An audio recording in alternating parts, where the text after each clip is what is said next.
Selamat pagi anak-anak, kita berjumpa lagi.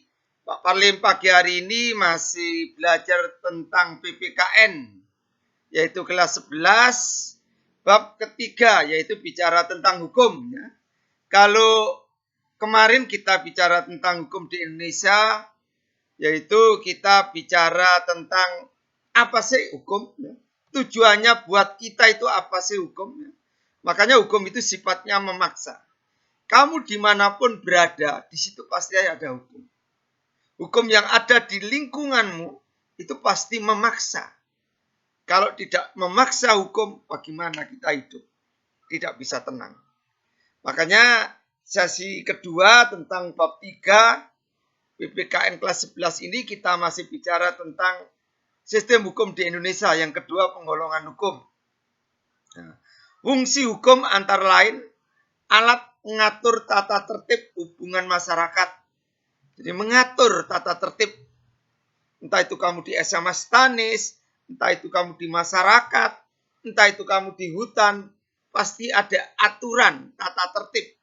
Loh, hutan kan tidak ada orangnya. Ya hutan tidak ada orangnya tapi ada tataannya. Ada aturannya. Tidak boleh motong pohon. Kalau kamu motong pohon ketahuan ya ditangkap.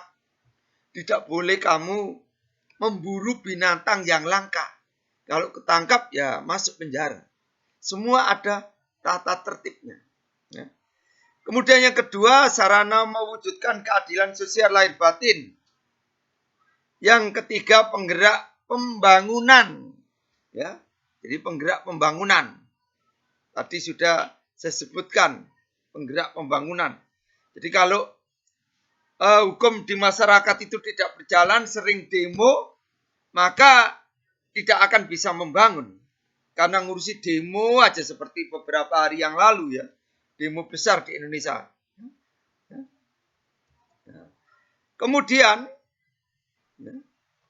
penggolongan hukum. Sumber hukum formal terbagi menjadi 5 bagian. Ini sumber hukum formal. A. Hukum undang-undang atau statuta. B. Hukum tidak tertulis atau kebiasaan. Tadi sudah kita jelaskan kemarin, bukan tadi ya. Yang C. Keputusan hakim atau jurisprudensi. D. Traktat. E. Doktrin. Ya, ini sumber hukum formal dimanapun berada ya. Lanjut. Nah, sekarang yang B. Mencermati sistem peradilan di Indonesia. Sistem peradilan di Indonesia ini didasarkan pada Pancasila, yaitu terutama sila kelima. Ya. Kemudian apa itu sila 5? Saya kira kamu hafal. Yang kemudian diturunkan ke dalam Undang-Undang Dasar Negara Republik Indonesia tahun 45 pasal 24. Contohnya pengadilan agama di Indonesia. Jadi ada pengadilan agama di Surabaya, di Jember, ya, di Tulung Agung, di Madiun. Ya. Ini sistem peradilan di Indonesia didasarkan Pancasila. Kemudian klarifikasi lembaga peradilan. Ada peradilan umum. Ya. Peradilan umum ini kalau mencuri, mencopet itu ya. Peradilan agama. Ini peradilan tentang penceraian, ya, perkawinan, ya, peradilan militer. Kalau TNI itu menipu itu diadili di sini. Ini yang tidak kelihatan ini ketutup Pak Parlim ini peradilan tata usaha. Ini pegawai negeri. Kalau melanggar diadili secara tata usaha. Ya. Ya, lanjut. Perangkat lembaga peradilan. Ini pertama Mahkamah Agung. Ini pengadilan negara tertinggi ya. Ya. Mahkamah Agung ini pengadilan negara yang ada di Indonesia paling tinggi. Jadi kalau pengadilan di Surabaya ini mentok nggak bisa mengatasi, maka ke atas.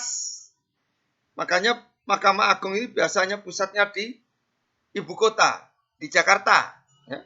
Ini perangkat lembaga peradilan yang pertama. Yang kedua, Mahkamah Konstitusi. Ini gedungnya di Jakarta. Memang kalau kita ngomong tentang gedung pengadilan itu biasanya gedungnya itu kokoh, kekeh.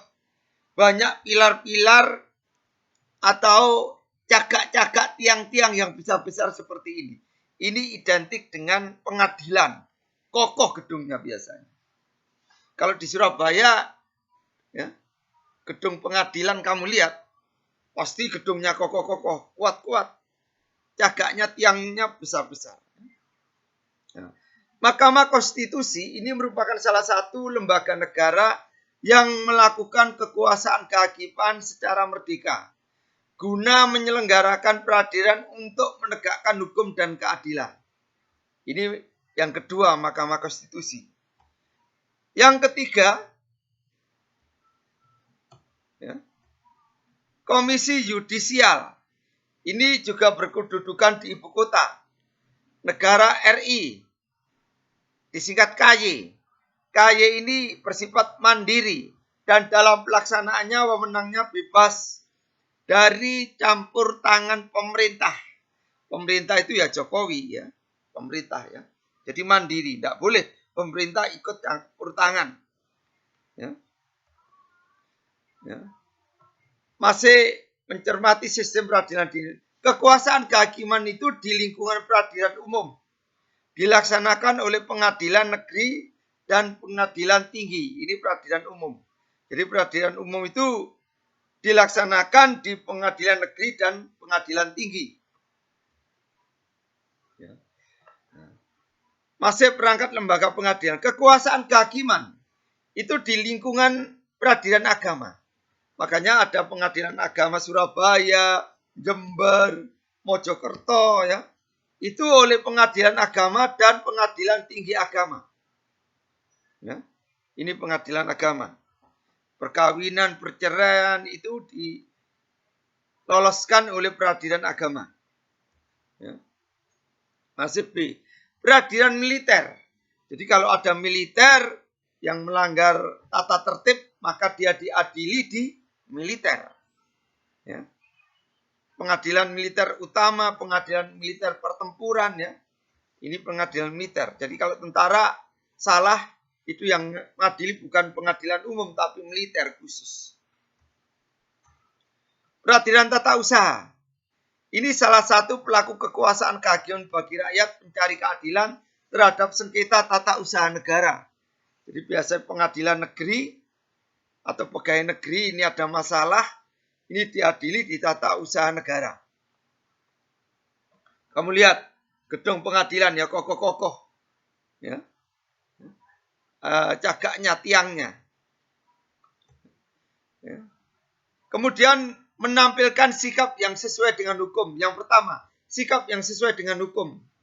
Kepatuhan hukum mengandung arti bahwa seorang itu memiliki kesadaran satu, memahami peraturan perundang-undangan. Dua, mempertahankan tata tertib hukum. Tiga, menegakkan kepastian hukum. Ya.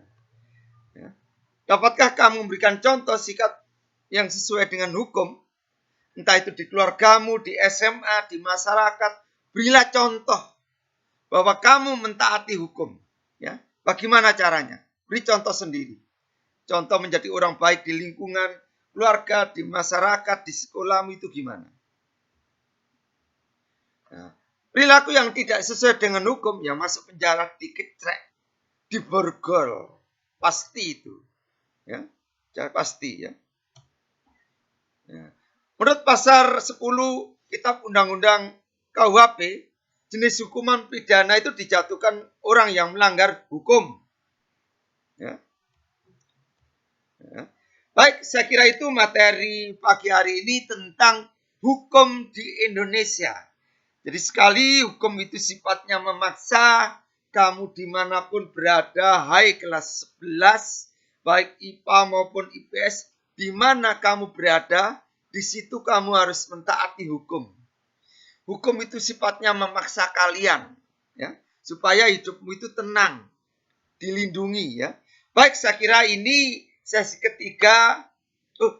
kedua, bab ketiga maksudnya tentang PPKN. Saya kira itu materi pagi hari ini. Selamat pagi, Tuhan berkati. Salam sehat dari Pak